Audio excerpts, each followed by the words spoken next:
Welcome to our first show, Lucky. Thank you for being on this first show. Shall we start? Okay, thank you. It's okay. I will ask you. I will keep it more casual. మీ generation కి మా generation కి ఏమైనా questions answers or just discussions మనం ఏం మాట్లాడుకుంటామో అదే మాట్లాడుతున్నాం ఇక్కడ కూడా. Just to give everybody an introduction, mummy is graduate from Andhra University. Postgraduate, sorry.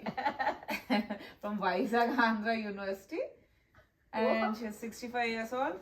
I'm 43 now. So, my generation, unna dantlo, women at that time, how she was a mother, she raised her kids. Nane as a mother, how I'm raising my kids. Career, professional, family, kids అన్ని ఎలా balance చేస్తున్నాం ఊరికే discuss చేసుకుందాం. అంతే. ఆ questions ఏంటంటే, నువ్వు నాకు తెలిసినప్పుడు చిన్నప్పుడు స్కూల్ టీచర్లా స్టార్ట్ అయ్యి మా చిన్నప్పుడు మేము వెళ్ళినప్పుడు అంతా మాకు ఒక I think maybe 5th grade దాకా జాబ్ చేసావు. తర్వాత యు క్విట్, మాకు టఫ్ అవుతుంది చదువు అని.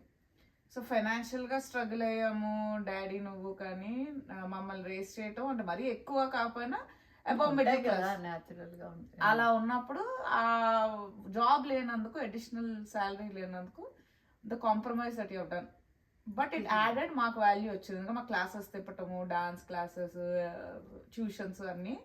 సో మాకు చాలా వాల్యూ యాడ్ అయ్యింది. మా జనరేషన్ చూస్తే మోస్ట్లీ కెరియర్ లో బ్రేక్ తీసుకుంటే మళ్ళీ మా కెరియర్ వెనక్కి వెళ్ళిపోతుంది.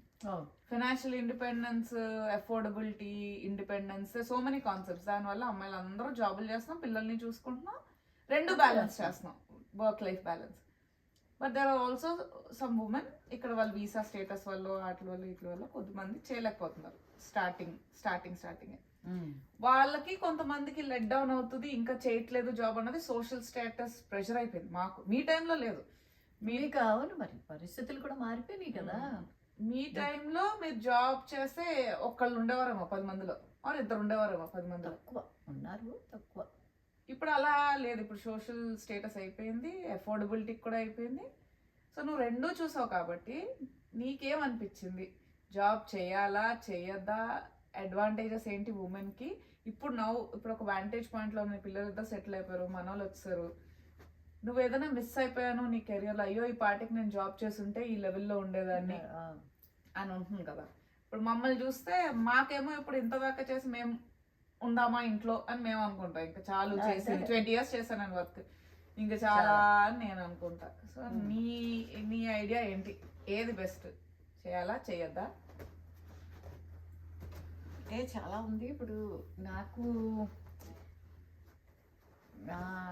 యూనివర్సిటీలో చదువు అయిపోయి వచ్చిన తర్వాత నాకు బ్యాంక్ జాబ్ వచ్చింది. ఓన్లీ మెరిట్ మీద వచ్చింది. మెరిట్ మీద అప్పుడు ఇలాగా ఇంటర్వ్యూస్ ఏమీ లేవు, ఓన్లీ మెరిట్లో దాన్ని మనకు తెలిసిన వాళ్ళు ఉన్నారు. సో దాని మీద వచ్చింది.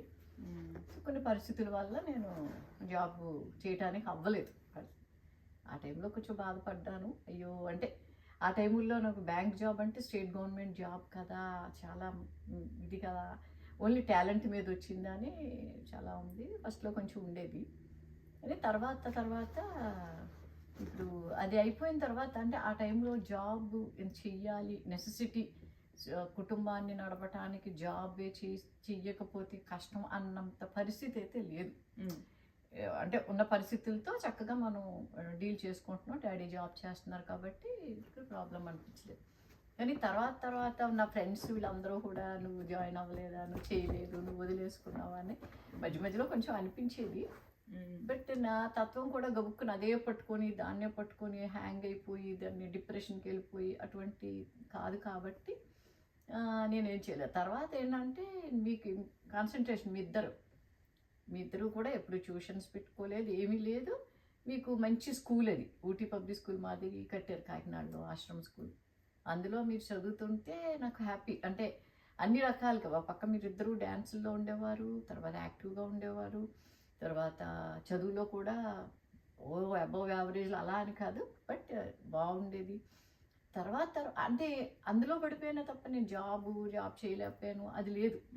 తర్వాత మీరిద్దరూ ఎప్పుడైతే స్కూల్కి వెళ్ళిపోయారు, సాయంకాలం దాకా ఖాళీగా ఉన్నాను, నా ఫ్రెండ్స్ ఏదో స్కూల్ పెడితే అందులో టీచర్ కింద రమ్మని అంటే మీరు పోస్ట్ గ్రాడ్యుయేషన్ అయ్యుండి ఇంట్లో ఉన్నారు, మాకు హెల్ప్ చేయొచ్చు కదా హాఫ్ డే అంటే వెళ్ళాను. అది కూడా అదే చేస్తేనే మనకి అవుతుంది అన్న దృష్టిలో కాదు.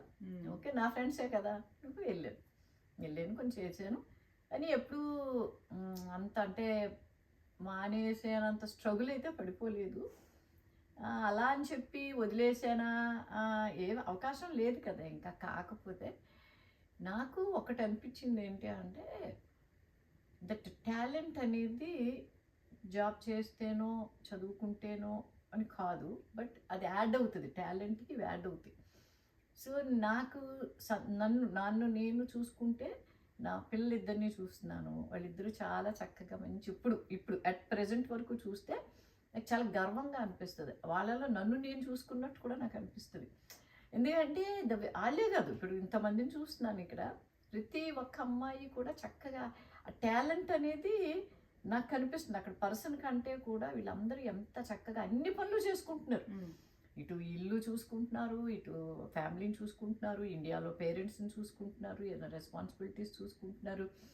సో నాకేంటనిపిస్తుందంటే ఆ తరం అంతే, దానికి దీనికి నేను కంపేర్ చేయలేనేమో అనిపిస్తుంది. బట్ ఇప్పుడు కనుక చూస్తే నాకు చాలా బాగా అనిపిస్తుంది. నేను చెయ్యకపోయినా జాబ్ చేస్తేనే నాకు ఇదేనేం కాదు, బట్ వీళ్ళిద్దరికీ నేను అది చెయ్యగలిగాను. మిగతా వాళ్ళందరినీ పక్కన పెడితే మీ పిల్లలిద్దరినే కాకుండా నేను సొసైటికల్గా నేను ఫ్యామిలీ పరంలో నేను చేసింది కూడా ఎస్ నాకు అది సంతృప్తిగా ఉంది.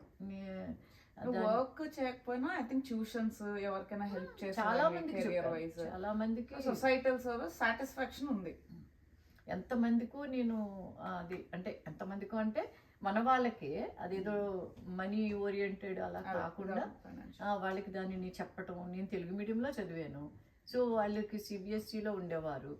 అది మనకి వాళ్ళకి అర్థం కాకపోతే నేను కూర్చొని తెలుగులో చెప్పేదాన్ని అంతా. అందుకని అది ప్యూర్ ఫ్రెండ్లీ బేసిస్ చేసాను, కమర్షియల్ కాకపోయినా it's more like helping somebody else's life. టాలెంట్కి డెఫినేషన్ ఇది అని నువ్వు చెప్పలేవు. అది నువ్వు చదువుకోకపో, నువ్వు పల్లెటూరులో ఉండి ఎక్కడైనా ఉండు, టాలెంట్ ఎక్కడైనా ఉంటుంది. చూడప్పుడు అదేదో గంగమ్మ ఎక్కడో ఉంది, ఎక్కడో ఉన్న ఆవిడకి ఏం చేసినా బిగ్ బాస్ లో మరి ఎంత దానికి వచ్చేసింది. మా దాంట్లో సోషల్ మీడియా ఉంది, రీచ్ ఉంది, మాకు లేదు, ఏది లేదు. మీరు చేసినా ఎవరికి తెలిసేది కాదు. మనం జస్ట్ రూమ్ లో కూర్చొని నువ్వు రీల్ తీసుకున్నా, షార్ట్ తీసుకున్నా, నీ టాలెంట్ ఏదైనా ఉంటే అందరికి తెలుస్తుంది. ఇంకా బాగుంది అంటే అవకాశాలు వస్తాయి, లేదా నీకు జస్ట్ నీ సెల్ఫ్ సాటిస్ఫాక్షన్. ఇప్పుడు మీరు ఉన్నారనుకో, కల్చరల్ యాక్టివిటీస్లో మీరు చక్కగా చేసుకుంటున్నారు. కొంతమంది భరతనాట్యం అని, సింగింగ్ అని, డాన్సింగ్ అని, పిల్లల్ని నేను ఏదో గుడికి తీసుకెళ్ళాను, చిన్న చిన్న పిల్లల్ని మదర్స్ తీసుకొస్తున్నారు, చలి స్వెటర్లు వేసుకొని తీసుకొచ్చి, అంటే ఎంత చూసుకుంటున్నారు. ఇప్పుడు డబ్బే కాదు ప్రధానం, పిల్లలకి బెస్ట్ మనం ఇవ్వాలి అనేది అది ఎవరికైనా ఉంటుంది. బట్ ఇప్పుడు ఏంటంటే ఆ తరాలని చూసుకుంటే మనం కంపేర్ చేయడానికి లేదు. అంటే కాంప్రమైజ్ మీ జనరేషన్ లో ఎలా ఉండేదంటే మీరు కాంప్రమైజ్ ఏదో ఒక్కటే చాయిస్ ఉండేది, ఒకటి రావాలంటే ఒకటి పోవాలి. సో మీరు పిల్లలు కావాలంటే మనీ వదులుకున్నారు.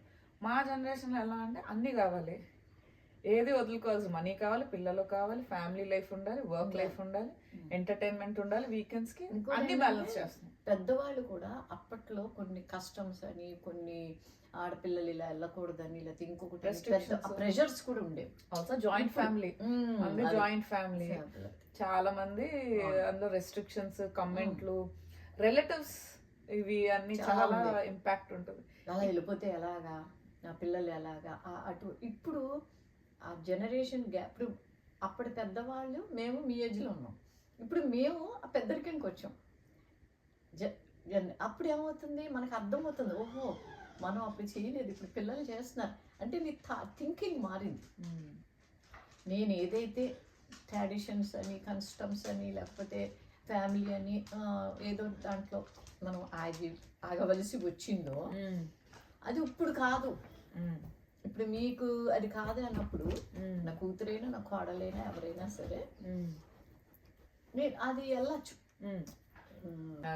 Into coffee